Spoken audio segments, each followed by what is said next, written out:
In 1980, the U.S. men's Olympic hockey team defeated the Soviet Union in a game often called the Miracle on Ice, considered one of the greatest sports upsets in history, taking place at the Lake Placid Winter Olympics. The Americans won 4-3 against the heavily favored Soviet team. Jack O'Callahan was one of the key team members on that gold medal team. The crowd went wild when the clock ran out. The American youngsters were all gold medal winners. Charleston was known for sports. I mean, everybody played sports. We were always outside doing something: baseball, hockey, basketball, riding our bikes, fighting each other, wrestling, whatever it was. You could see in their faces love and joy for each other. So I'm like, well, why does he keep me on the team? He didn't talk about how I played, or does he like the way I skate? This and that. He goes, Jack, all we talked about was you as a person. He likes your attitude. He likes your competitiveness. He likes the way you are around your teammates. He says he thinks you make just who you are makes the team better. 5 seconds left in the game. Do you believe in miracles? Yes! Unbelievable. You play a lot better when you're having fun. And it's not all about winning and losing, but it's a hell of a lot more fun when you're winning. Welcome to the Grit.org podcast. In these episodes, they speak to top achievers in athletics and business to understand the habits and mindset they apply in order to build more grit.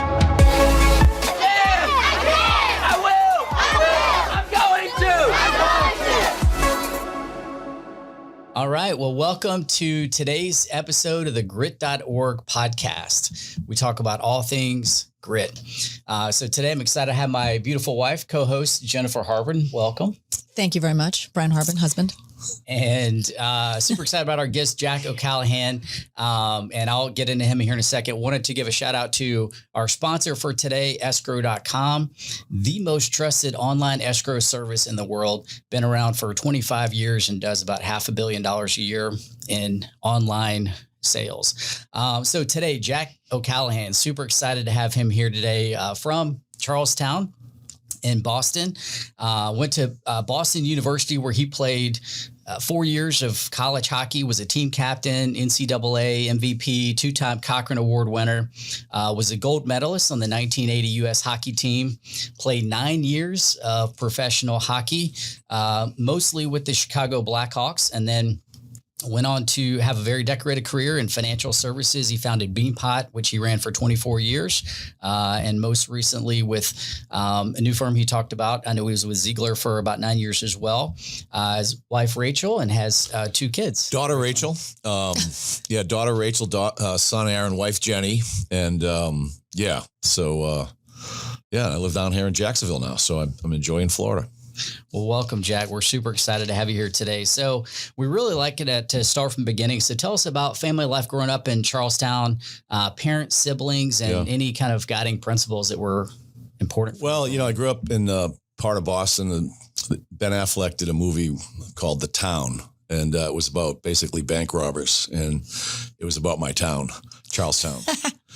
We were all known as townies if we lived there. It was 1 square mile part of Boston, just on the north side of Boston, maybe a quarter mile from Boston Garden, maybe a half a mile from downtown Boston. It's where the Battle of Bunker Hill was fought. The USS Constitution is in my town. So I grew up with a real sense of history.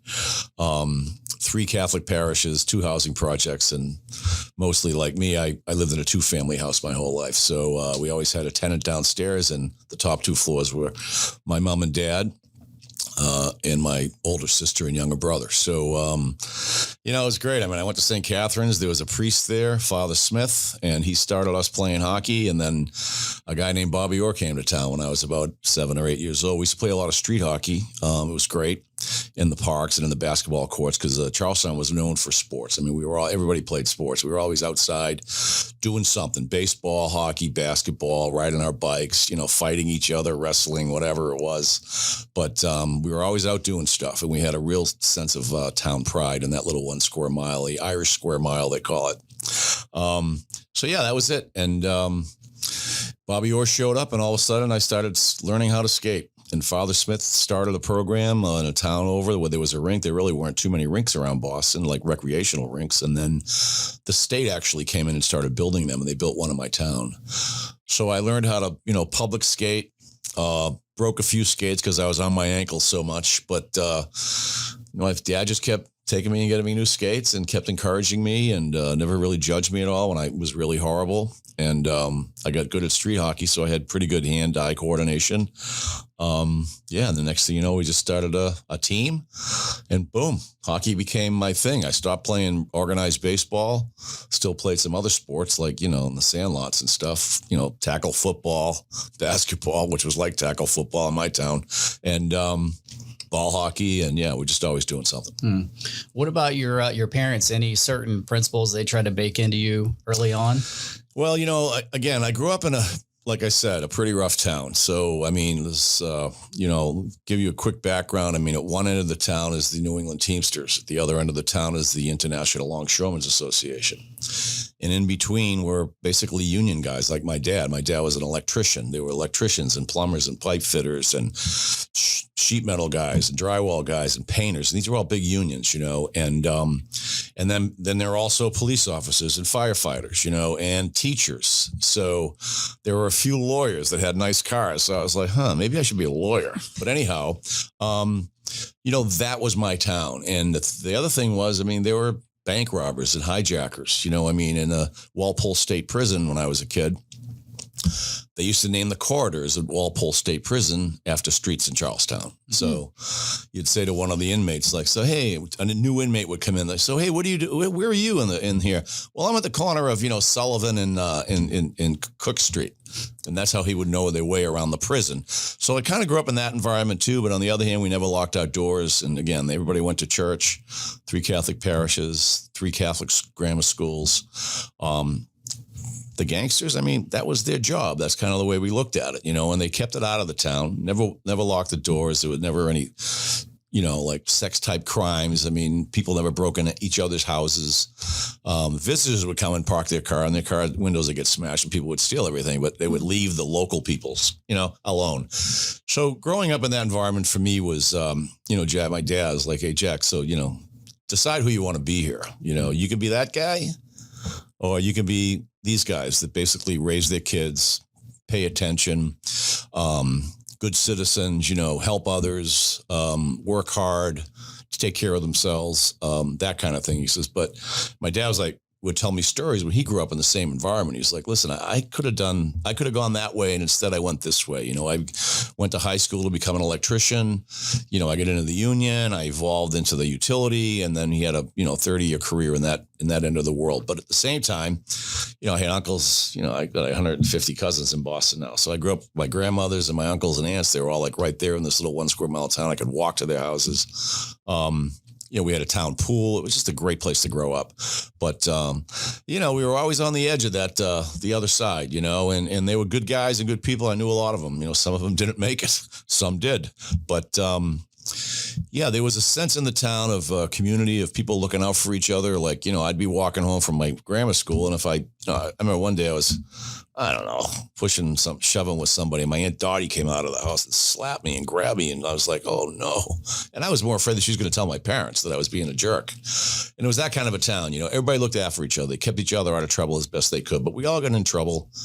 We just tried to stay between the lines as best we could. And I think that was the message that I got from my mom and dad, is that it was up to me to decide who I wanted to be, and no one else would define who I wanted to be. So I sort of took those principles all the way through with me, and I still kind of follow that way, and I passed it on to my children. Oh, that's great. It sounds like they really gave you your moral center, just by reinforcing that you take responsibility for your own actions. Yeah, absolutely. Great. Absolutely. Yeah. And, held accountable. I remember I was playing, there was in the street where I grew up, there was an old lot that was two houses down. And then the other side was a bar called Kelly's. Anyway. And there were several shootings in that bar, and, there were a few murders when I was a kid that we saw. But I remember one time, in the old lot, someone built a house on the other side of it. We played baseball there, sponge ball. They had like a little baseball with spongy ball, but it was kind of a hard ball. With whatever we are now, 7, 8 years old, and we pitch and play, and I just drilled one through the window down at my Emmy was her first name. I forget her last name now. So as we all ran, oh my God, because she was kind of a wild one. So my dad's like, my mom and dad, what's up? And they knew what happened, because you couldn't get anything you did in that town. Everybody knew immediately what happened. I hit a ball through Emmy's window. Really? Well, what did you do? We ran. Let's go. Walk down, knock on her door, Hi, sorry, it was me. I broke your window. I apologize. I just really caught one. And she was like, well, you must have hit it really well, but you're going to have to pay for my window. And I said, okay, that's on me. But as a 7-year-old, learning how to take responsibility for something like that instead of running away, standing up and, understanding that at the end of the day, nobody got hurt. Emmy was cool. She was actually proud of me for hitting such a good line drive, but I did have to pay for her window, and I did have to kind of work it off and figure out something with my mom and dad to make sure, it's $5 probably, but $5 was a lot of money back then. So for a 7-year-old to get, right, I had to give some of my birthday money from my grandmother.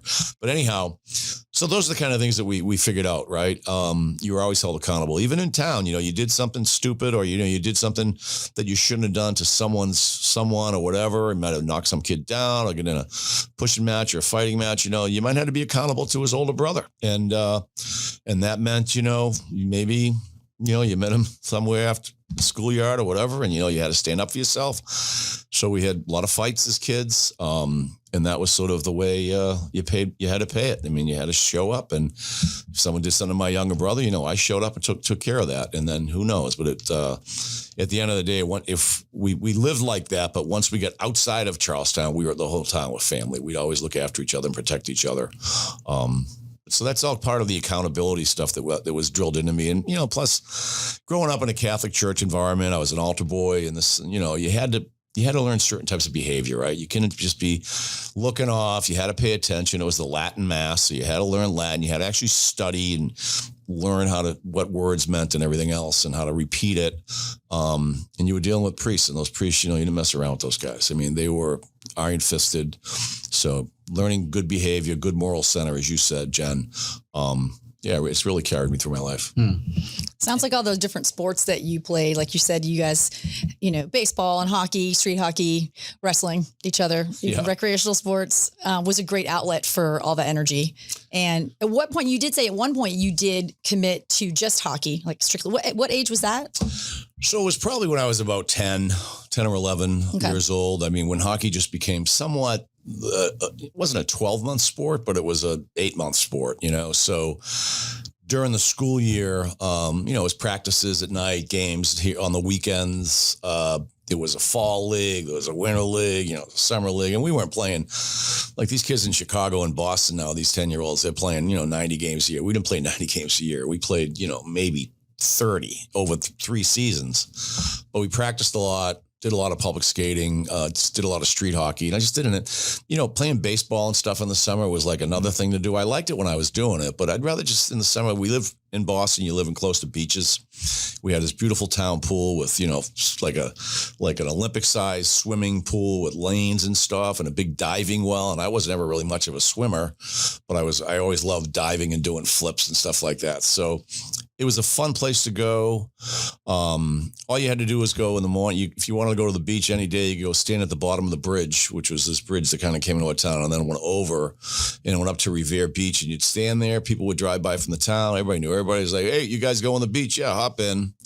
You could always get a ride down. All you needed was a towel, and jump on somebody's car. They'd be like, yeah, I'm leaving at 3:00. I'll see you here if you're going. Otherwise, you're on your own. We could take a train there or a bus. So I learned my way around the city very well.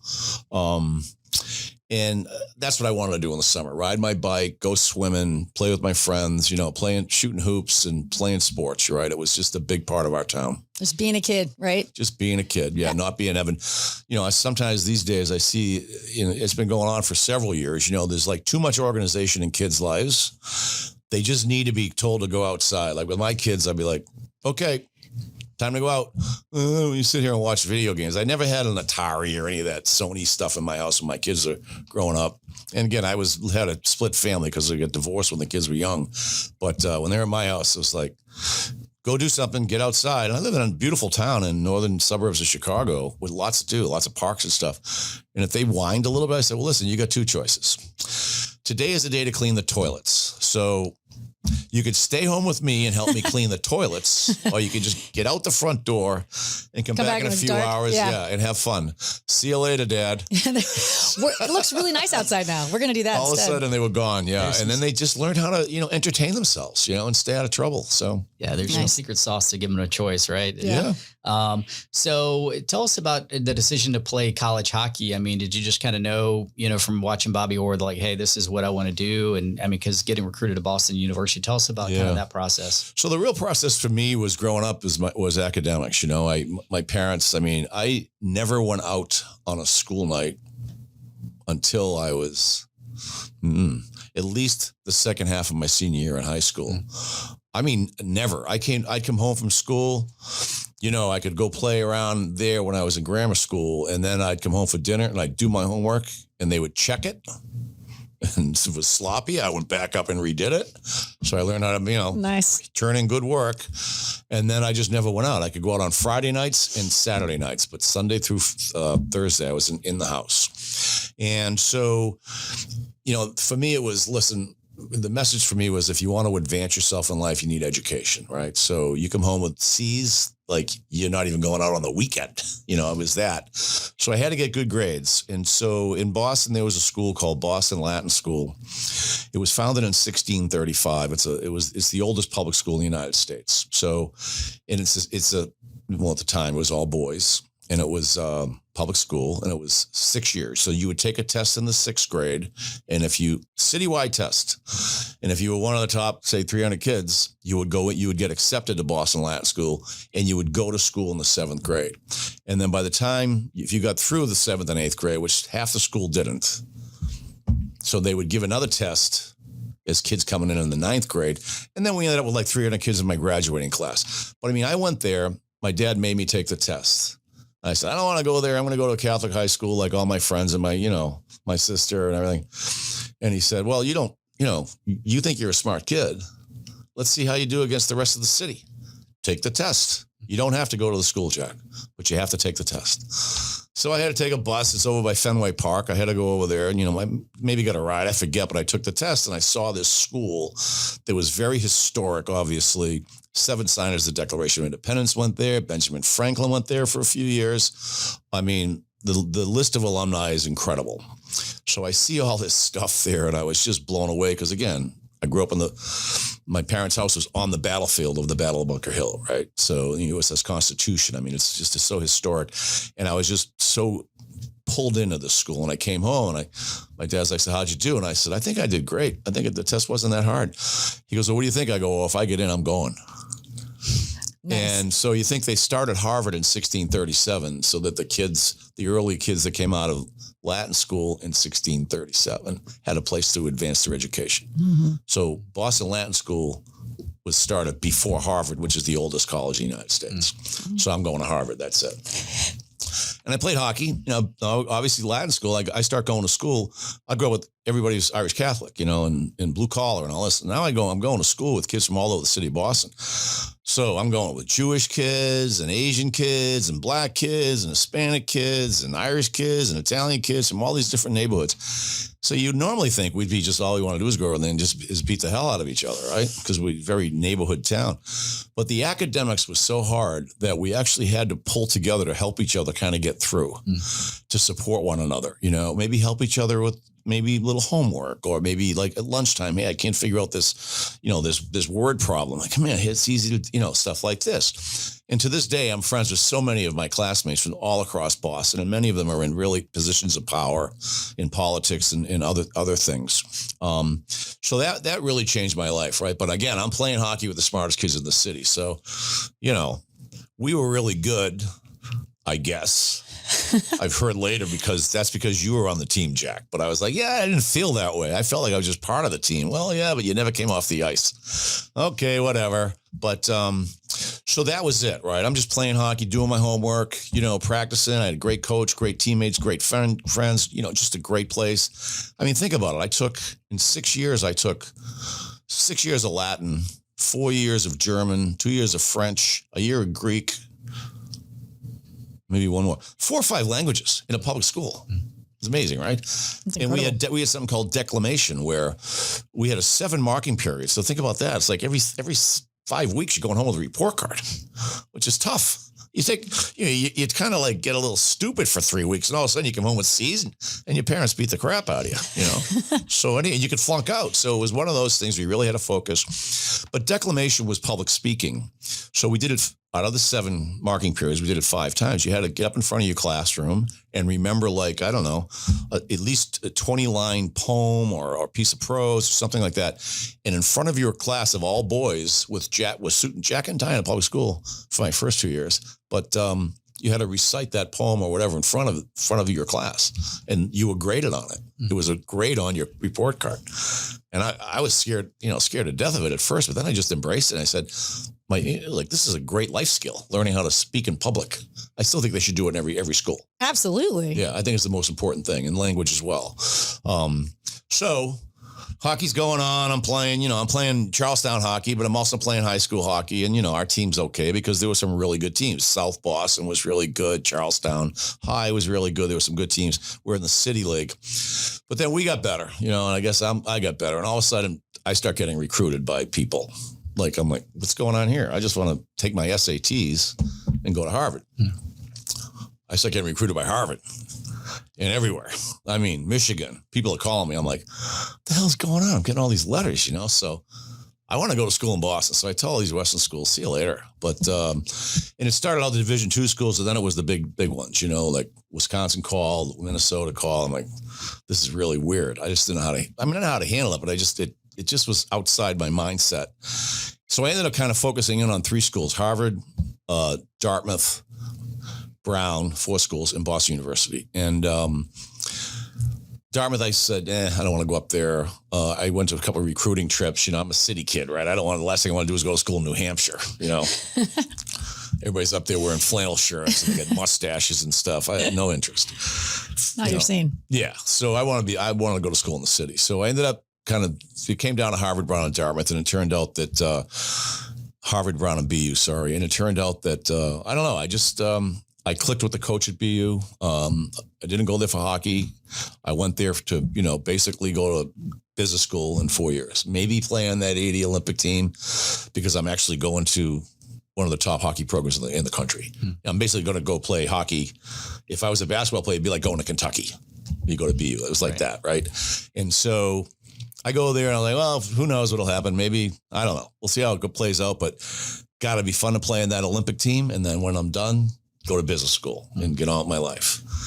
So it just turned out that, my college career, I don't know, I just became a really good player, and I did well in school. And yeah, so it just kind of worked out that way. It wasn't planning. It was, to me, just doing the step-by-step routine that I had learned as a kid. Do your homework, pay attention, turn in good work, have a good moral center. And look, I was not an altar boy anymore. Okay.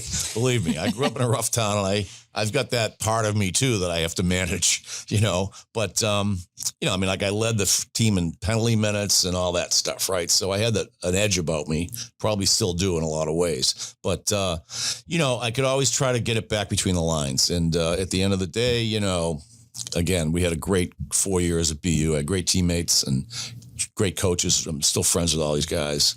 And we won, the NCAA championships, and I'm the captain of this and MVP of that. So I had just a great opportunity, and then I make the Olympic team, and it was awesome. But I had been drafted by the Blackhawks in my sophomore year in college. Now, back then, Americans just didn't play in the NHL. We didn't play pro hockey. I never had that aspiration. Because I just I'm not going to spend my time in the minors. I'm too smart for that. I'm going to move on. I'm going to be like a lawyer or something like that guy over there driving the Cadillac. Or, that was my little world. I didn't know any better. So, it was in the late 70s, right? So, it just kind of worked out. I get drafted by the Hawks, and then at the end of my college career, they wanted to sign me to a post-dated contract after the Olympics. So it was dated February, of 1980. So I signed it in the summer, And they said you can play on the Olympic team. So Herbie Brooks and I got to know each other because I had played on a couple of world teams. Like my junior year, I played for a little bit in this World Cup team in Prague, which is really fun. I went to Europe, right? Which is like, I can never afford that. All of a sudden, the USA hockey team was flying me to Czechoslovakia. Pretty fun. In Sweden, and we were in Finland. I was like, wow, I'm seeing the world. And then the next year, Herbie coached the team when I graduated in my senior year, and we went to Moscow. So it was like, 2 weeks or 10, maybe 7 days or 6 or 7 days, like in Finland and in Sweden a little bit. Then we go into Moscow, 1979, right behind the Iron Curtain. And I'm a history guy. Oh, wow. It was like such a great experience. And I'm playing for the United States national hockey team. So it was really great. And from that team, that was a lot of Olympic guys around that team. And boom, then we just kind of worked our way through the summer. That was May of 79. We worked our way through the summer, working really hard, doing things that I'd never done, training, off-ice training, physical training. And Herbie gave us all these psychological tests. So he really did take time to get to know us. And he had he really liked me, and I think he gave me a lot of leadership roles on that team. And again, you go back to when I was a kid. I mean, it just came from my parents, like holding me accountable for stuff. I mean, like homework, it's sloppy, go do it again kind of thing. See, when that happens a couple of times, you just get to the point where you're like, okay, I guess I'm just going to do it right the first time, because then you'll save a few steps, right? But yeah, growing up in that town, surrounded by my family and friends and people that cared about me, and my dad and my mom cared about me and held me accountable. I never got away with anything. They didn't beat my ass or anything, but I mean, they definitely would talk to me. And if, yourself, if your mom says, what you did, I'm really ashamed of you. I mean, oh my God, I'd go upstairs and be like, oh my God, my mom's ashamed of me. I got to get my act together. It was that kind of thing. So boom, through the Olympic team and everything else. And then next thing I know, I signed a contract and I played for 9 years. So, yeah. I wanted to ask you this though. So talking about those 4 years at Boston University, because, especially for boys, I think, that rite of passage years of developing as an athlete, what were a couple things that you feel like, helped you develop as a person in those 4 years at Boston University? Any pivotal moments for you, or any particular habits or mindsets that you developed during that time period? I don't know if I developed them, maybe honed them would be a better word, because maybe I had a lot of that inside me, even though I was only, in my late teens. I was 18 or 19 when I went in there. And it just kind of goes back to the same things, like time management, right? You got homework to do. You can't blow it off, hey, let's go out boozing, let's go, let's go whatever. Back then, let's go snort some cocaine, let's go smoke some weed or whatever like this. And it's like, yeah, and I'm not saying that stuff wasn't around, and it was, but you also had to know that you had responsibility. I was on a scholarship, and I had to sort of pay it back and pay it forward. Like they were investing in me.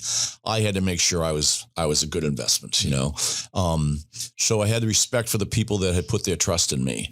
And so when there were times when maybe I thought, okay, I can get outside the lines here and, get stupid. And I did a few times. I was still a kid, right? But it always kind of brought me back that you have to be respectful of the people that have put their trust in you.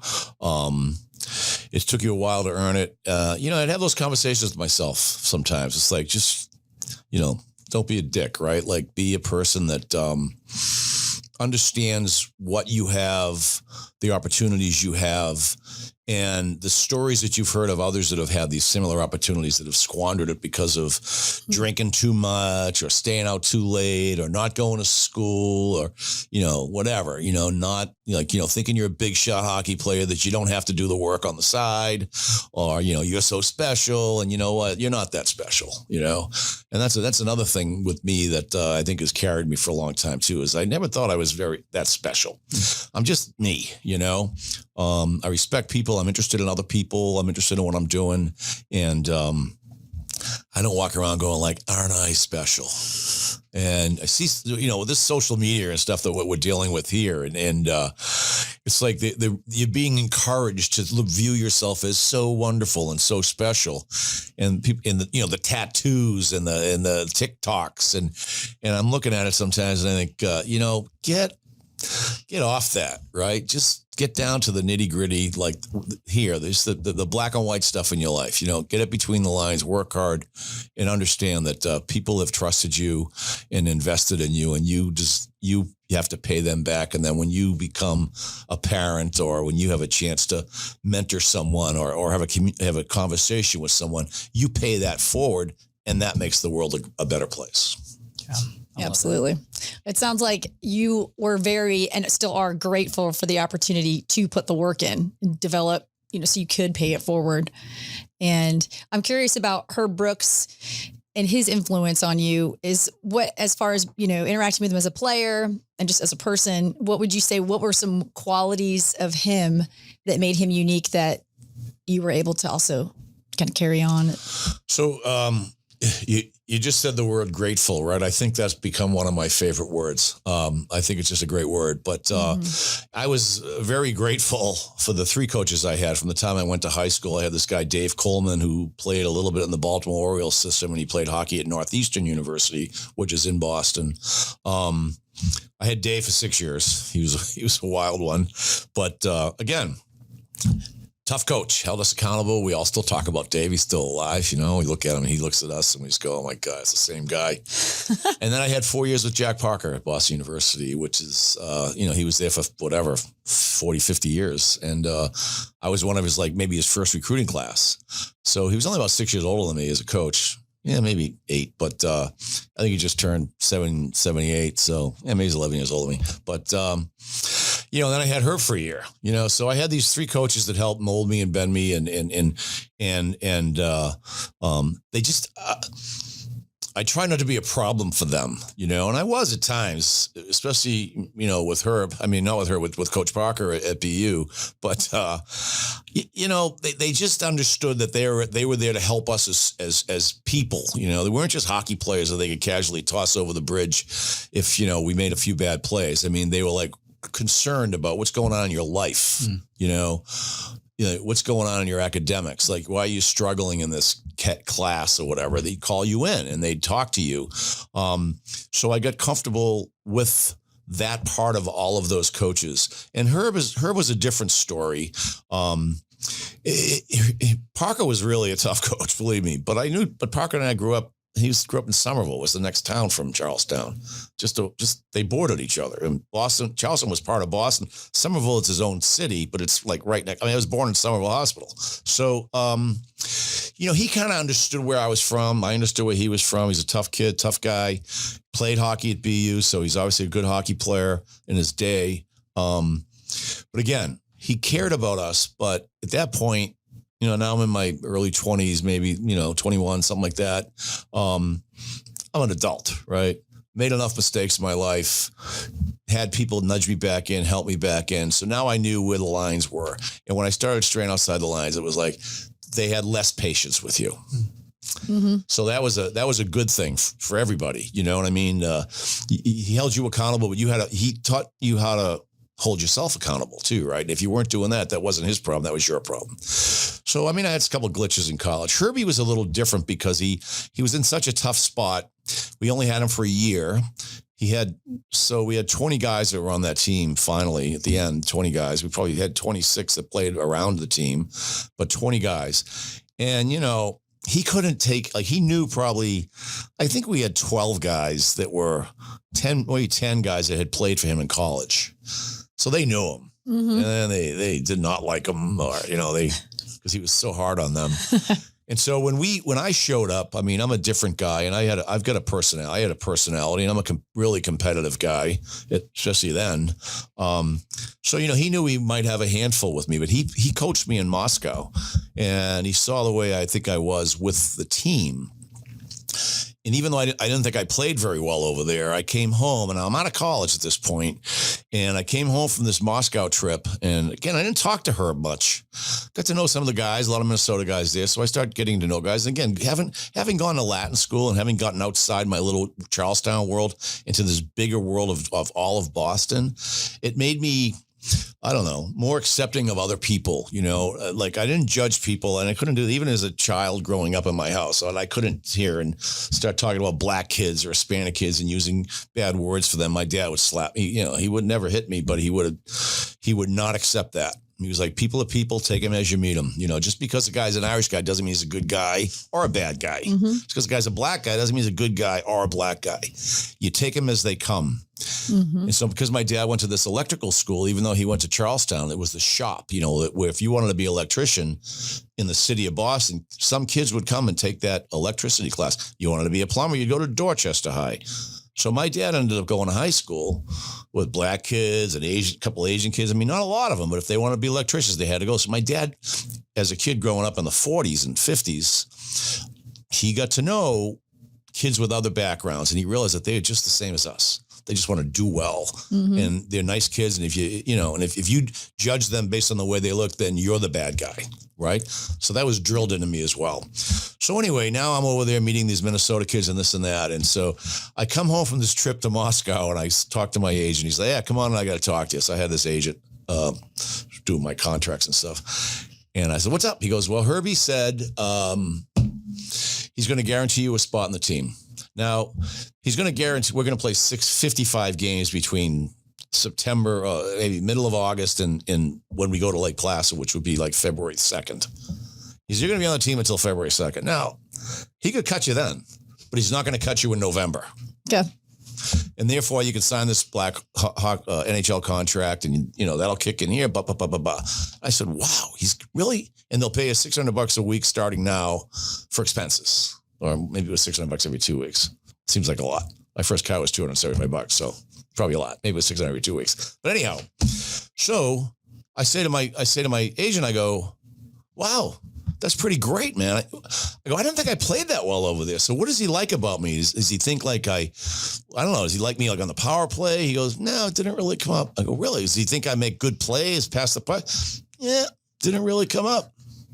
Huh. So I'm like, "Well, why does he keep me on the team? He didn't talk about how I played, or does he like the way I skate? This and that." He goes, "Jack, all we talked about was you as a person. And he likes your attitude. He likes your competitiveness. He likes the way you are around your teammates. He says he thinks you make just who you are makes the team better. And he wants you there. You're a leader, and you have a good attitude, and he just wants you part of it."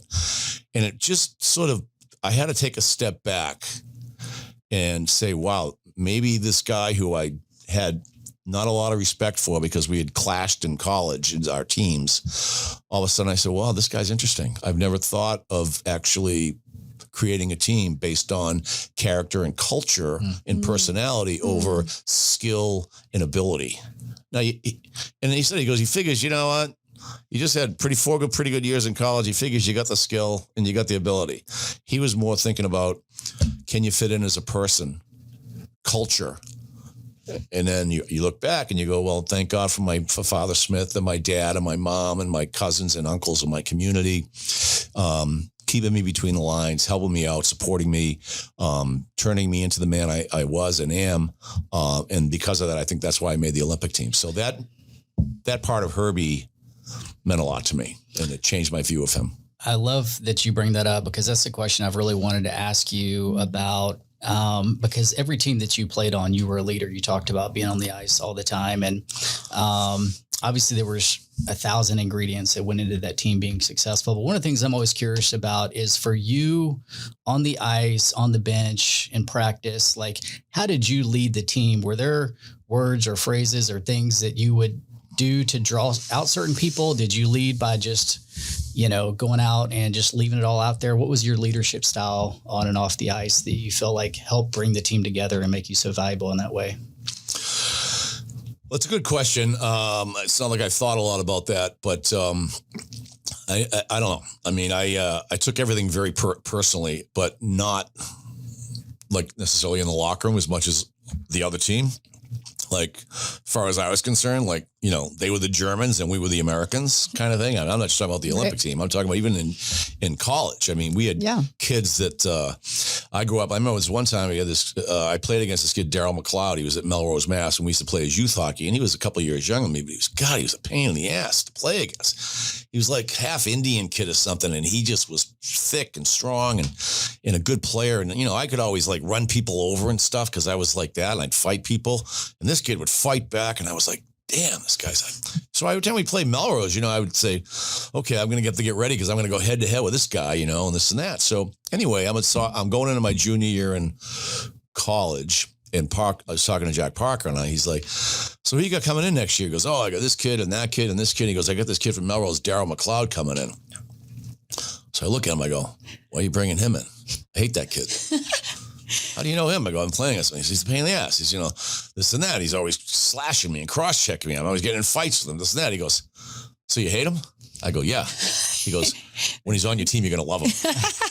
True. Exactly. Because he brought the same thing to the game and to the locker room that I did. Yeah. And I didn't really, knowing.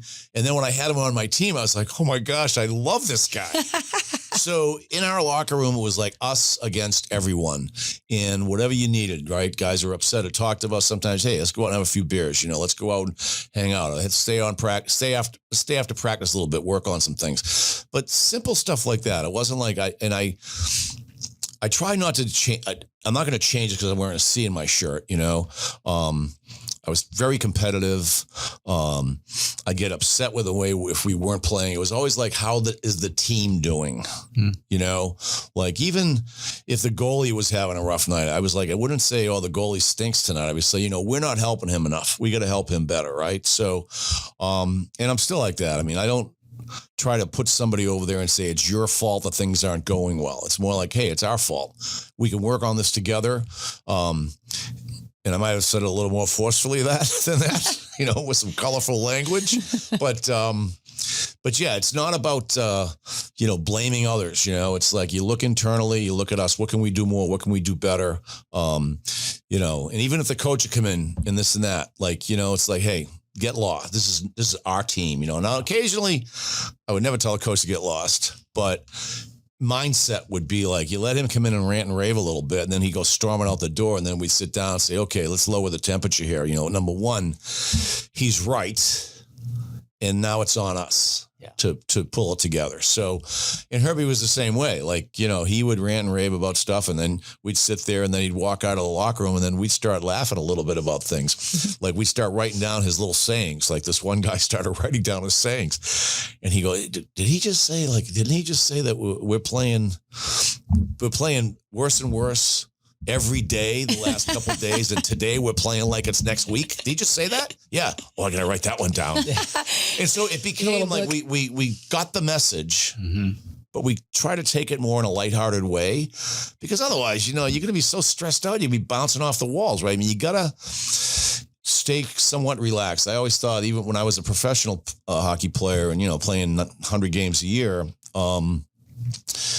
I try to you'd be visualizing and all this stuff that you'd go through and try to make sure that you're in the right mental place to perform well. And I'd try to figure it out. Like, why did I play so well last night? How did I feel? And I would write it down on a book or a notebook or something. And the words I kept coming back to were like sort of relaxed intensity. And they're sort of contradictory words. Because how can you be intense yet be relaxed? And I was like, I don't know, but that's where you have to get. Yeah. Flow state. Yes. Yeah. You have to have both of them. But you can't be so intense that your heart rate's going and you're stressed out, and you can't be so relaxed that you're like the dude from The Big Lebowski.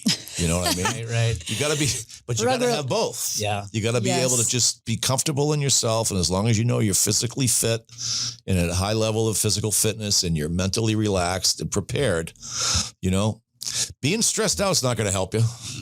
I mean, it might. Sometimes you got to go out and crack somebody over the head too, because maybe that'll make you feel better, and that's hockey, right? You can do that, or you could do it back then. But yeah. That's Sounds what you like want to be. Oh, sorry. Yeah, go ahead. It sounds like, Yeah. like what I'm hearing, it sounds like you took your commitments seriously, Yeah. but not yourselves too seriously to kind of achieve that, like giving, like you said, relaxed intensity. That's such a Yeah, great I just term. thought about that was just me. Yeah. That was like me, my mindset. How was I going to get to a place where I could go out there and perform really well, where I could see the puck and I could make plays, and I had energy and I had awareness. Like what was it? What was it?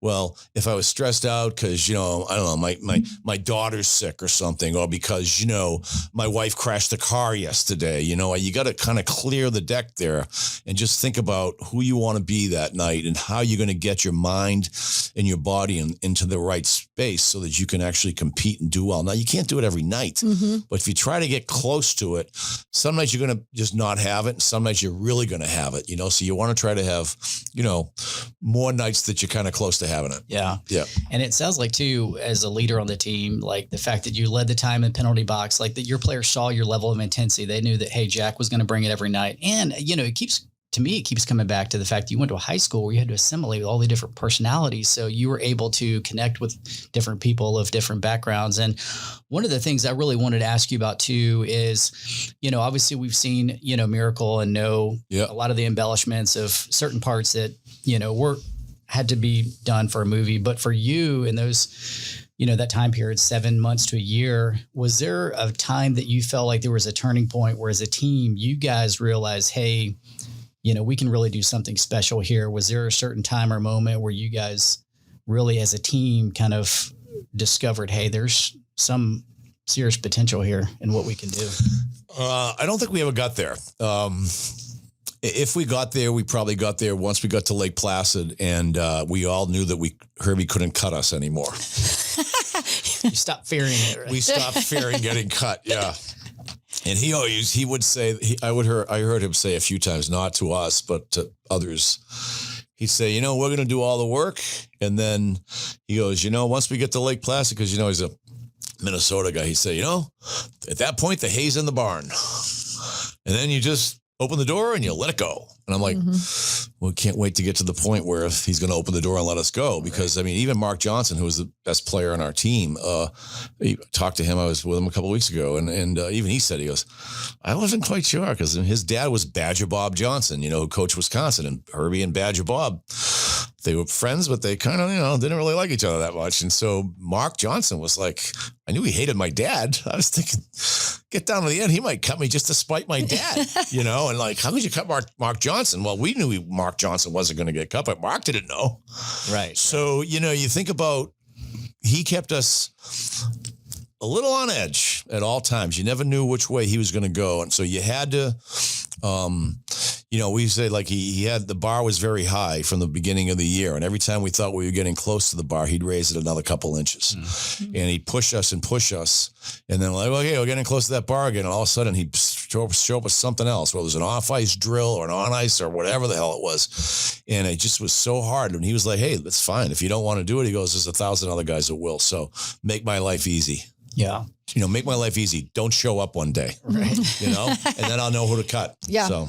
And I had to ask this follow-up question too, because, to me, it was such a transformational moment in history. And even when I was in insurance, we would use that movie to help inspire people to have their best weeks or to help teams. Even at camp, we've shown it 4 different times because I think it's important for, current generations to understand that pivotal moment.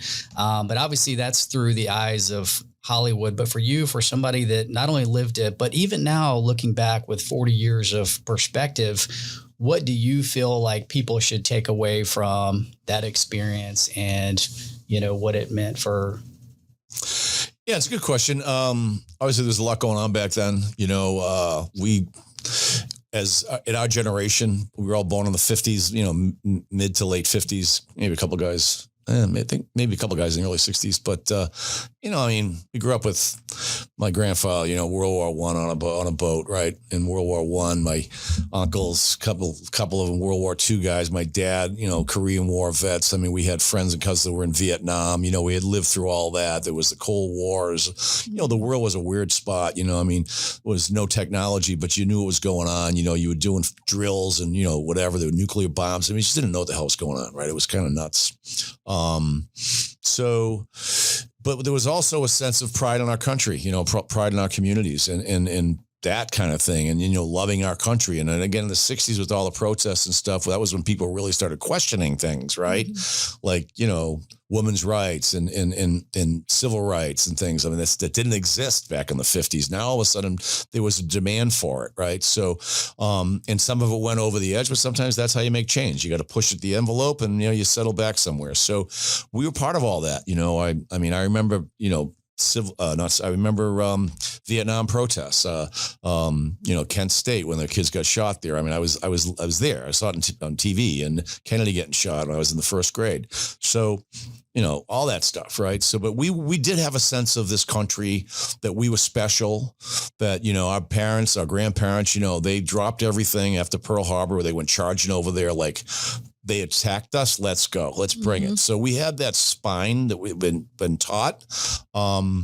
So for us back then, I mean, that was something that was important to us was, being proud of our country and our communities. And we did not fight. We were probably the only generation that didn't fight in a war, because we were at the end of the Vietnam War, and I was watching my draft number, and so was Arizioni and Buzzy Schneider. They were a little older than me, but it never really happened because then they canceled the draft. But guys like Neil Broughton and Davey Christian and, some of the young guys, Mike Ramsey, I mean, their parents are all fighting in the wars too, but and their cousins and people they grew up with, like me in Charlestown, there were a lot of guys that were Marines. My cousin Butchie was, he was down in Parris Island.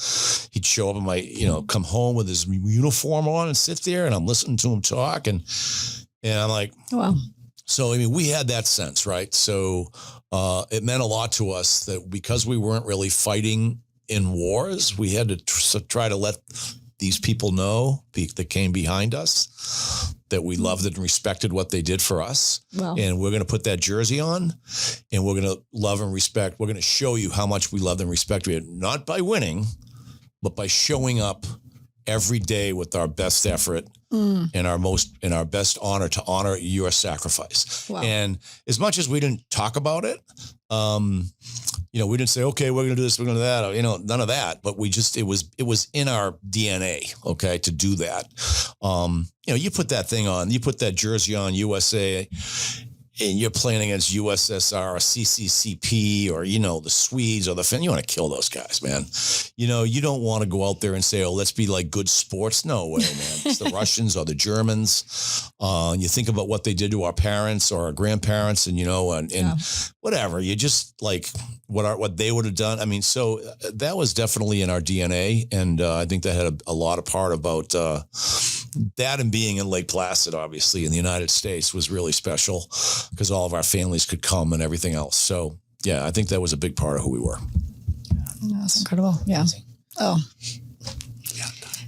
No. Oh, sorry. I wanted to ask you about any advice for parents. I mean, obviously, everything I'm sorry, I'm trying to take it all in that, as we have a 16-year-old, a 12-year-old, right. 8-year-old, and you talk about paying it forward. And I just love that you give so much credit to your parents of building your character. Yeah. The ability, people have ability, but skills you can learn, but your character is something that is, like that you were saying that's why he picked you. Yeah. Sorry, we'll have to edit this out. I'm rambling on. No, I get it. But my question is, sorry, I'm not good at this, is that I just love everything that you're saying. And what advice do you have for parents, especially what you're talking about, there are honoring people from the past who've stood up for our country. I love all of that. Like less, more focus on their purpose and less focus on themselves and a tick. Yeah. Yeah. Stop talking about ourselves so much and focusing on others with purpose. Like correct.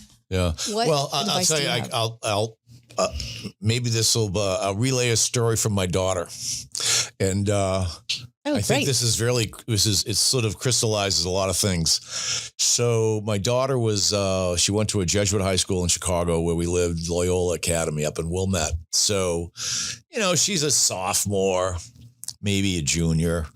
And I had made this deal with her. I said, because she's going to high school now, but she's really, really bright kid, just a great girl. And woman now, mama too.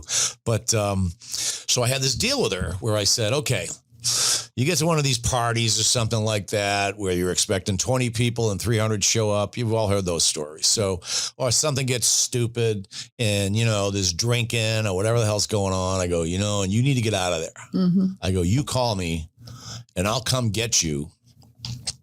And no conversations, no judgment. I trust you. If you need me, you call me. I'll be there as fast as I can. Okay, Dad, thanks. Now, she's only like a freshman at this point. So she's like, it's early in her junior year, the phone rings. It's a Friday night. I don't know, it's probably 7:30, 8 o'clock. Hey, Dad, I need you now. Where are you? She tells me. I get in my car. I go racing over there to her and 3 of her buddies. And I see the cops are at this house down the street. There's people out. It's a disaster. So I wheel up in my, whatever I was driving, probably like some kind of an SUV. I'm like, hop in, girls, let's go. They all hop in my car. I race out of there. All right, where you going? Where you going? Where you going? I drop them all off. So as I drop them all off, now it's me and my daughter. She's in the back seat.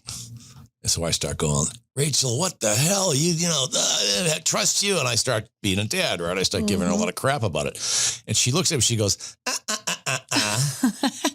I go, what? She goes, we have a deal. There's no talking. You just drive me home. We'll deal with this later. And she was right, but I was a parent.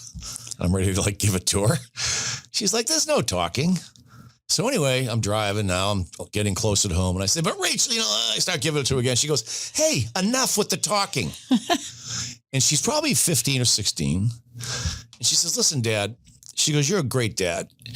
She goes, everything you needed to teach me in life, you taught me by the time I was 12. Oh, wow.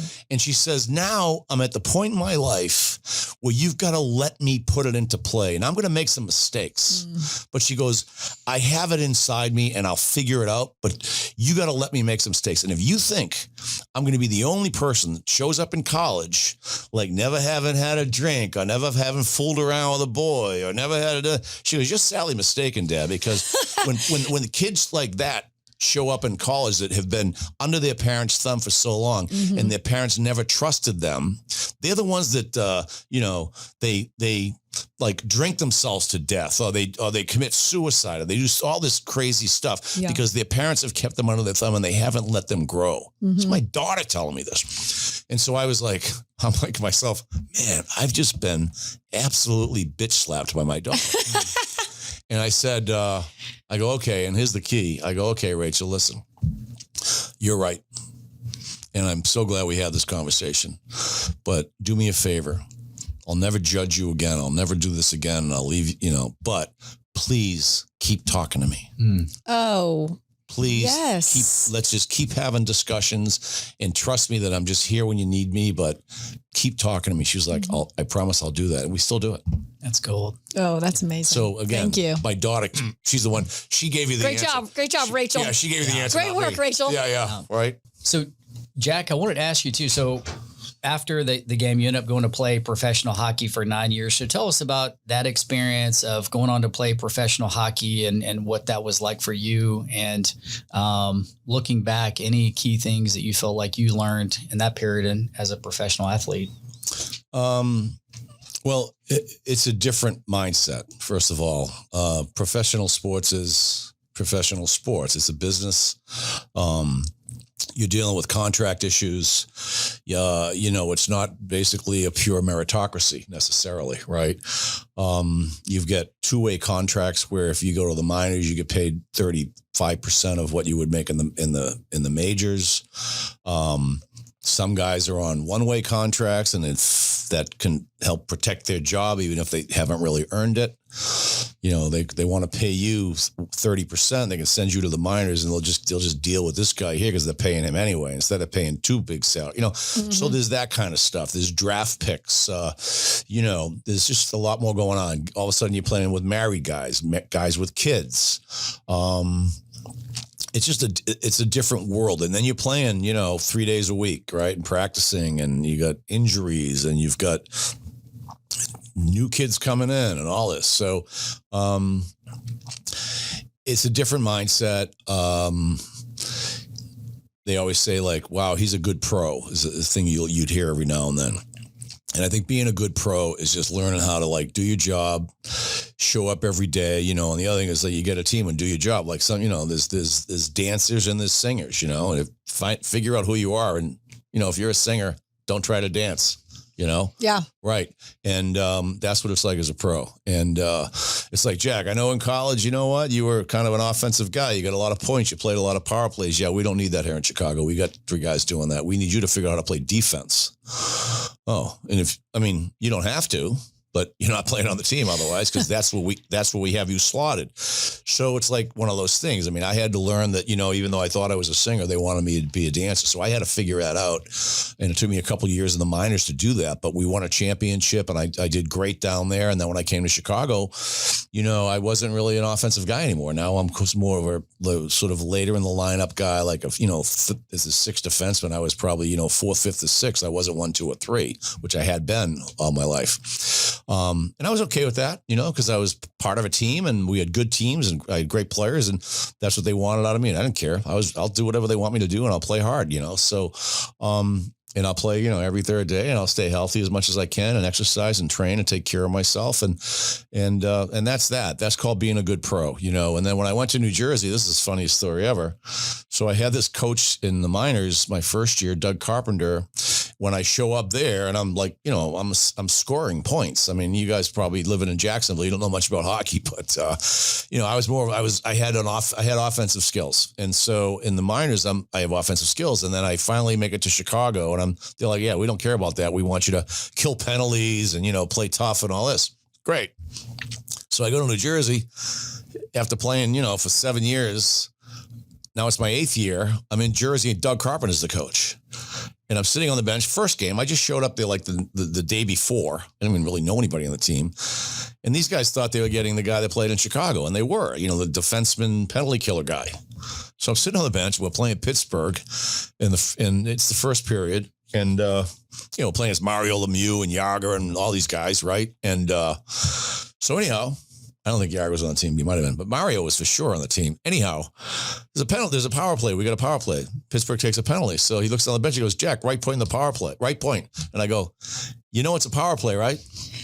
He's like, yeah, right point. Right defense on the power play. I was like, you know, I haven't played a power play in about 5 years, right?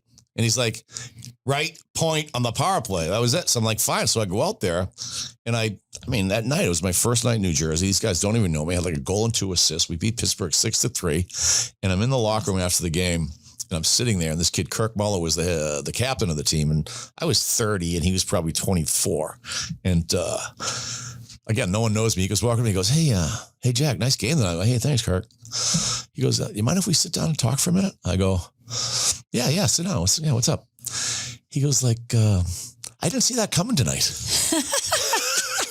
He goes, we knew you were coming. He goes, I played against you. He goes, I knew when playing against you, you were a tough guy to play against. You know, you play D, you do this, but you don't do that, what you did tonight. And he goes, where'd that come from? I go, he goes, do you always play like that? I go, I'll do what they want. I think I can do any of it, but, you know, whatever they want me to do, I'll do, you know? So he's like, wow, this is going to be a fun year. So, you know, and that's being a good pro, you know, doing what they want you to do and just doing the best you can. Nice. Just like pivoting your skills to what is needed. Yeah. And it's funny. So after post hockey, you spent 30 years in financial services. So what was that experience? I mean, clearly based on your attitude and work ethic, you would have been successful in any career that you picked. And you were a huge fan of history. So what was that like? What made you pick that route, that career? And what was that experience So like? I've always been attracted to, I was always attracted to commodity trading. Even when I got drafted by the Blackhawks in my sophomore year in college, believe it or not, I didn't think, what would it be like to play in Chicago? I thought about, wow, if I ever got a chance to go there, maybe I could learn how to trade commodities. I swear to God, it's the first thing that popped into my head. And I don't know why. You know, Trading Places wasn't even a movie then, but for some reason I always had this thing. And so when I got there, I used to come back to Boston all the time in the summers. And my first summer in Chicago, and my wife at the time was like, I'm sick of moving back every year. Let's buy a house and start having a family. I'm like, great. What am I going to do in Chicago? I don't play golf. I just didn't have any friends out there. I knew how to get from, you know, where I was living to the hockey rink and to the airport. And that's kind of it, you know, like I didn't. That was the triangle. I didn't even know about Chicago. It's like the 3rd largest city in the country with, you know, anyway, it was kind of funny. And I was trying to get a commercial real estate internship in the summer, that first summer out there. I just wasn't able to work it out. I just wanted to buy coffee. I'll get coffee from people for $6. I just want to see what that meant, how they worked, what they did. Just wanted to see it.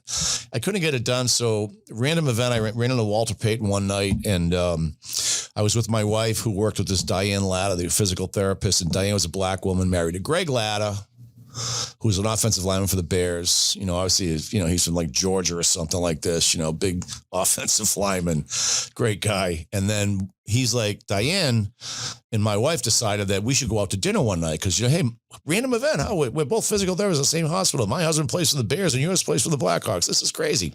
Let's go out to dinner. Great. So we go out to dinner one night, and we're going out to Walter Payton and Connie Payton, his wife Connie. We're going to his restaurant. So I ended up out to dinner with my wife and basically 4 football guys, 4 black guys. And here I am, this Irish Catholic from frickin', Boston. And I'm out there with these guys. They couldn't have been nice. I became friends with everybody. Unfortunately, Walter and Greg passed away recently. But within the last 10 years or so.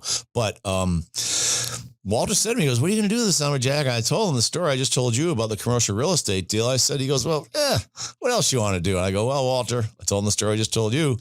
When I get drafted, all I can think about the commodity exchanges, but I don't even know where they are. I can't find them with a search warrant. I don't know where I am. He goes, Jack, I know where they are, and I know people on the board. And Walter Payton said to me, would it be okay if I made a phone call for you? This is Saturday night. Oh my gosh. And I go, yeah. He says, give me your home phone number. So he called me the next day at home. Walter Payton. It's like Michael Jordan, right? He called me at home. He goes, hey, you got a meeting tomorrow morning, Monday, 10 o'clock with this guy. Here's his address. Here's his phone number. Here's my home phone. Go talk to him. Tell him what you think and, see what I've already talked to him. He's expecting you. Call me back when you're done. Call me later in the day tomorrow. Let me know how it went. So anyway, I met this guy, Bobby, and he was on the board. And he goes, Jack, you got to be a runner down here. So I put a yellow jacket on. I ran around orders, I did that. But I called Walter. How'd it go? He's like, I said, it went great. I got a job. I start tomorrow as a runner. Nice. Yeah, running paper orders around, it was craziest time. It was really fun. And it was so much fun at the end of the summer when I had to go back to start training for hockey. This guy, Bobby, says, so what do you think? I go, I walk in here on Monday morning. I'm on fire, Nice. He goes, buy a membership.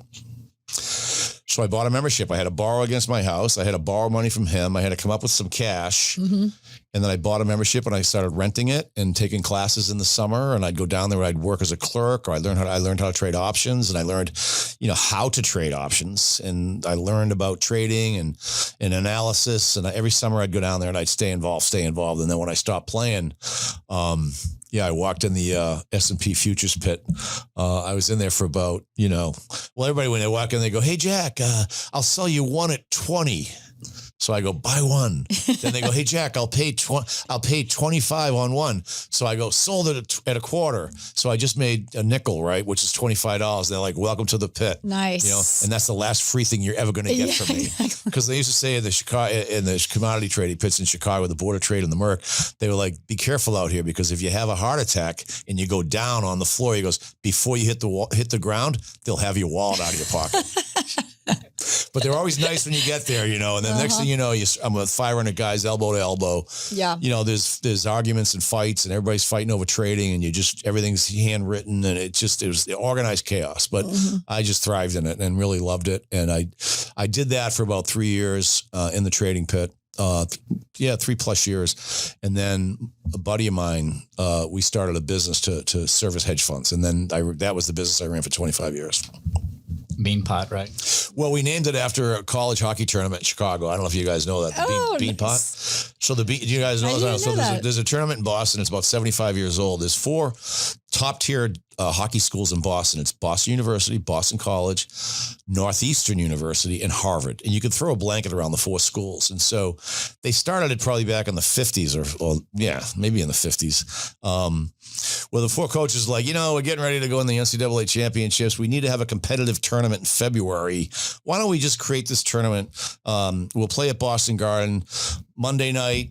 first Monday in February, and then the second Monday in February. So we'll have 2 games. You play us, we play them. The winners play off, and then you have a consolation game the next week. So it's the first 2 Mondays in February. Yeah, great. That's great. So we got to play for something. What do you want to play for this? We don't care. We'll play for a pot of beans. That's how it happened. And it became the Bean Pot, and it's the biggest college hockey tournament in the country. And so my partner was Jack Hughes, which was basically the last guy cut. He played at Harvard. He was the last guy cut from the Olympic team, hockey, honest to God. And he was my partner for 25 years. And so we're partnering. We're like, what do you want to call? He's Jack Hughes, Jack O'Callahan, double Jack, Jack squared. What is that? And he's like, how about Beanpot Financial Services? Now, brilliant. Again, I had a big presence in that tournament when I was playing. So did Jackie Hughes. But, I grew up right there and, I used to climb the fire escapes and sneak into Boston Garden when I was a kid. So I'd always go to the Bean Pot. And we just decided to start it because it was important to us, but nobody in Chicago knew what the hell we were talking about. And then, you think about it.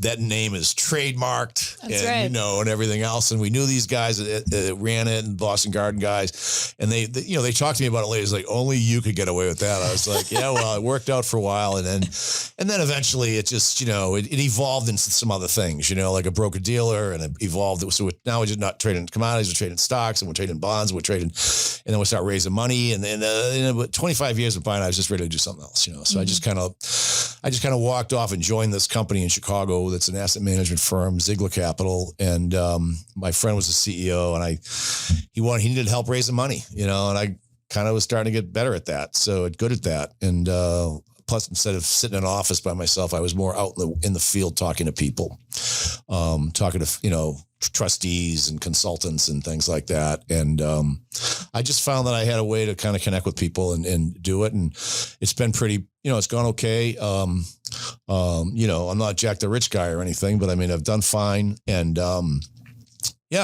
I still enjoy it. I work with good people, and my CEOs and, the bosses are good guys. I've got pretty much a senior type role, and they leave me alone, which is the most important thing for me. Leave me alone. And so what's your advice to college athletes, professional athletes, and making that transition? Because I know that can be tough to really have to evolve and redefine yourself and your career, what's important. What's your advice to people in that situation? Well, the one thing is I was probably the most prepared guy ever coming out of the game that I ever saw. Because, again, I had this membership. I had 4 or 5 years of education and training on the floor. My friend Dougie Wilson was my defense partner, and he was working for Coca-Cola in the summers. We both knew that we needed something to do with the rest of our life. He was working with the Coke executives and stuff. Dougie's in the Hall of Fame, NHL Hall of Fame. So, and he was the 25-year GM of the San Jose Sharks. So he ended up staying in the game. I didn't want to stay in the game. Partly because I was sick and tired of dealing with Canadians. I thought the league was owned by Canadians. I didn't like the way they were treating Americans. Mm-hmm. Especially prior to me, I thought there were a lot of guys right on the teams that just weren't that bright. I was like, I'm not working for these people. I'm sick of it.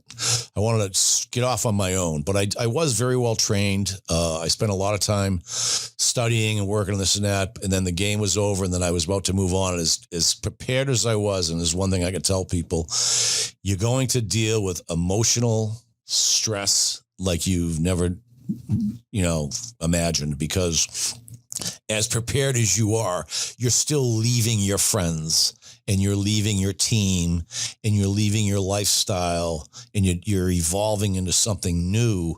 And as prepared as you're going to be, you want to be prepared for the emotional stressors that come into your life then. And it definitely came into my life. The fall would show up, and all of a sudden my body, I could just feel once the weather started changing. It's like, oh my God, why am I not on the ice?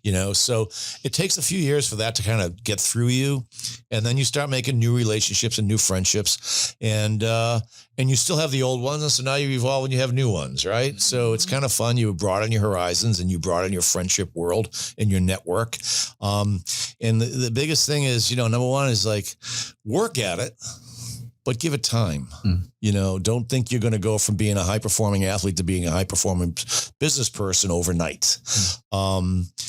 You bring the same kind of attitudes and approach that you always brought. Like one of the things when I was going into trade commodities, the guy said to me, he goes, listen, Jack, he goes, this place, he says, all you have down here is your integrity. That's it. Mm-hmm. Like you put your hands up, you make a trade, you know what? Trade goes against you. You cover it. You take the loss. He says, you try to like tear that card up and then make believe you never made that trade. He goes, they'll know, because this is the purest form of capitalism here. The minute you try to, take a shortcut, they'll know no one will ever trade with you again. So he goes, never. It's like the one thing he told me, never negotiate your integrity.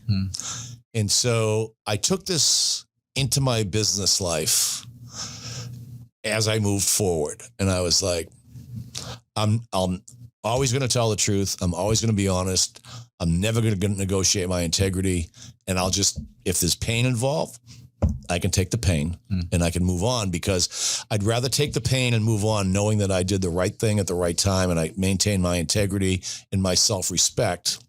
And even if it cost me money to do that, I think the person on the other side, if they're a decent person, will respect what I just did, and it'll come back around some way or the other, because they'll say, and they'll learn from that, and I'll learn from it. And believe me, I've taken some whacks. I mean, we lost some money one day.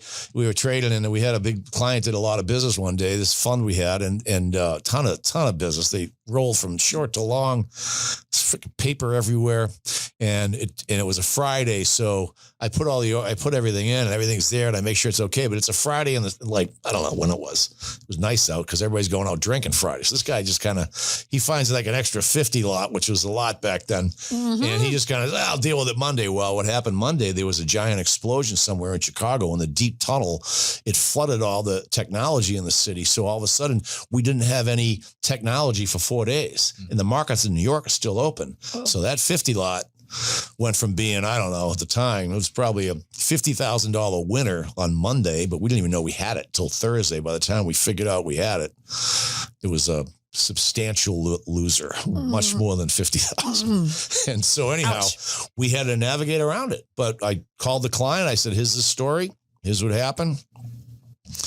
I can't, nothing we did wrong. I think our back office probably was responsible. So we just talked through it, took the hit, went in, talked to our clearinghouse. And at the end of the day, it worked out. It kind of worked out pretty well, actually, because we owned it. We stood up. So it worked out. But I mean, wow.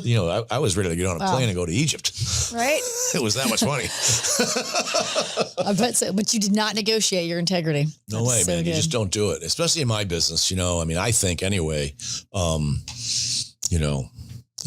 do what the politicians do. Yeah. Right? They negotiate their integrity. I think in my business, when you're dealing with other people's money, and I deal with pension funds, a lot of police officers and firefighters and their funds and their money, Teamsters, electrical workers, pipe fitters. I mean, these guys, men and women, have put their lives on the line to save their money, to fund their pensions. And you know what? They're trustees of their accounts, the consultants that work on their accounts, and guys like me that manage the money for those plans. There's a higher level of accountability and respect there. And I'd rather give the money back than negotiate and be dishonest. Yeah. So it's priceless. It's priceless, yeah. I've got one more question with a piggyback, and then Jen will here. Great. But, so I wanted to ask you, it's kind of a two-part question, but message to young people, do you feel like is important for them to hear? Yeah, I mean, I don't know. I just pay attention. If you're young, what's young? They've got 6-year-olds are getting evaluated by USA Hockey, for crying out loud at this point. Well, everything is accelerated for these kids. Yeah. If they're 6, if they're 8, if they're 10, if they're 14, as they move through their life, it's just like, I don't know, like just don't take yourself so seriously. If you love what you do, and I always tell kids, it's like, if you're good enough, the game will find you. You can't hide if you're good enough. And if you're working hard to improve your skill, the game's going to find you, but you have to, my opinion, my kids anyway, whatever they did, at the best of their ability. And if they weren't going to do it. End of story. So parents have to be involved in there. But, you have a lot, two things. You play a lot better when you're having fun. And it's not all about winning and losing, but it's a hell of a lot more fun when you're winning. That's right. So play to win. So play everything you do, play to win. Yeah. Yeah. And I mentioned that earlier too about, Very true. just that was the thing with you guys playing in that 1980 is that you guys were just out there having fun. And that was the biggest takeaway a lot of those Russian players had afterwards in interviews. They just saw you guys having fun out there. And I wanted to bring up too, because I know this is important to you. This is a J Fund. I know being here in Ponte Vedra, and that's something that's important to you. Why is that so important to you? Just in Chicago, I was around a lot of things. We had a big Blackhawk Alumni Association that I was a part around for 25 years. And helped organize and run that.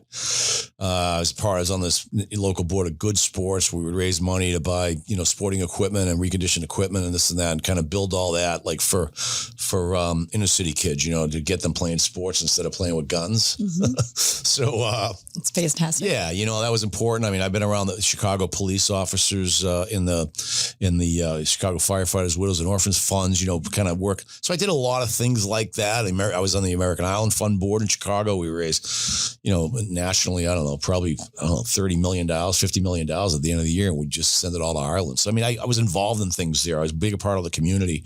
I played for the Blackhawks. I was a trader. I knew everybody. Chicago is a big, small city. I belonged to some golf clubs and, came here, didn't know anybody. Nobody knows me, which is fine. It was kind of fun, a good point in my life to kind of do some other things. But I met Tom Coughlin, and I obviously know about Coach's background, and he coached at Boston College. I'm here and I'm like, and usually I think I ran someone was like, hey, if you need anything, I'm an easy phone call. My answer is usually yes. If I think I can, if me showing up for something or me donating a picture or a jersey or something is going to help some organization, count me in. That's just, I don't know, that's just the way I am. And so I got around to this a little bit with the J Fund and learned a little bit about Jay McGillis and what happened and how he's a Boston College football player and how Coach has really dedicated, the last, I don't know, man, it's probably 30 years or so. He just, he had this kid on his team at Boston College that got leukemia. Wasn't feeling well. In November or something like this. I don't feel well. Oh, I get some tests. And he was dead in March of leukemia, a little 20-year-old kid, So it was something like that. I'm probably misstating it a little bit, but I saw how powerful it was for Coach and how much it meant for him. And then it turns out I know the family. I know his brother Mike. And I know Pete Mitchell's a local guy, played for the Jags. He and I are in the same business. So, he told me all about Coach and how Coach changed his life. And I was like, hey, again, if you think I can help the cause by showing up, here's my phone number. And so they've called a few times. And when they do, I'm like, yeah, sure, I'll be there. That's great. Yeah.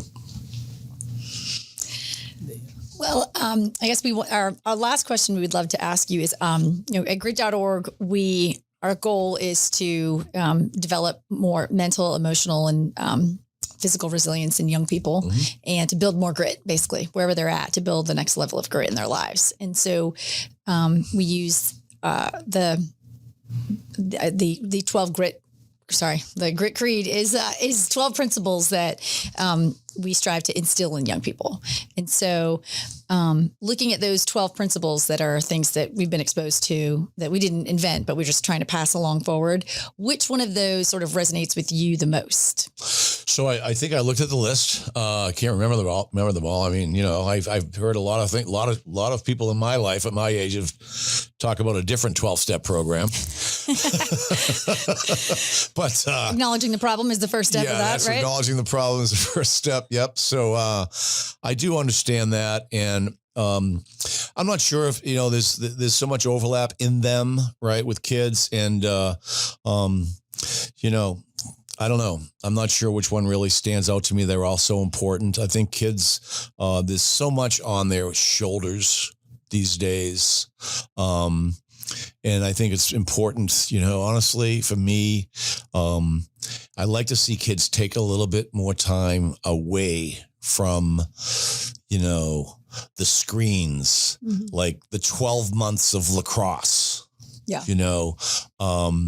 There's some other things you need to do. Take times, your mental health. You see mental health's a big thing with adults and stuff now, especially with some of these college athletes and things. They ignore that and they end up in problems as they get older, because they just emotionally, it's too much for kids. And even I'm talking about teenagers and even young adults. Take some time, some meditation time to relax, to think of your gifts, to be grateful for what you have and the opportunities you have. Even if things aren't easy, you might have a divorced parents or this, that, and the other thing, or, so-and-so lost their job. That's fine. But think about how grateful you are and how you can help others. And helping others really is the most rewarding thing in your life. You'll find that, if you do something nice for someone, it's easy to do. And it's going to help you relax and get to that point where you're going to find that sort of relaxed competitiveness and intensity. And then as you move forward as an athlete, you're just going to be a killer. And that's what you want to be. But don't forget your mental health. Yeah, love that. Absolutely. Thank you.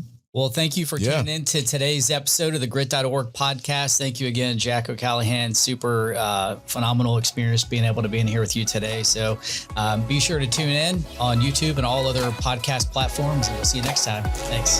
Thanks, Joe.